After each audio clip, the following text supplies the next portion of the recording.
વિભાગ મુજબ involved register જોવા માટે સૌપ્રથમ રિપોર્ટ ઓપ્શન મેનુમાં ક્લિક કરો. ત્યારબાદ વિભાગ મુજબ ઇન્વોલ્વડ રજિસ્ટર મેનુ ક્લિક કરવાથી વિભાગ મુજબ ઇન્વોલ્વડ રજિસ્ટર માટેનું ફોર્મ ખુલશે. તમે બધા ચેકબોક્સ પસંદ કરશો તો તમે બધા ઇન્વોલ્વડ લેટરનો રિપોર્ટ જોઈ શકો છો. તમે તારીખ મુજબ ચેકબોક્સ સિલેક્ટ કરીને તમારે કઈ તારીખથી કઈ તારીખ સુધીનું ઇન્વોલ્વડ રજિસ્ટર જોઈએ છે અને કયા વિભાગનું રજિસ્ટર જોઈએ છે તેનું નામ પસંદ કરો.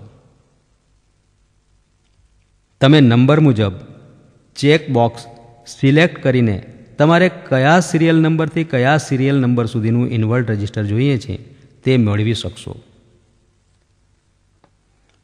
રિપોર્ટ બટન પર ક્લિક કરતાં પસંદ કરેલ ઓપ્શન મુજબનો રિપોર્ટ જોઈ શકશો અને તેની પ્રિન્ટ પણ કાઢી શકશો.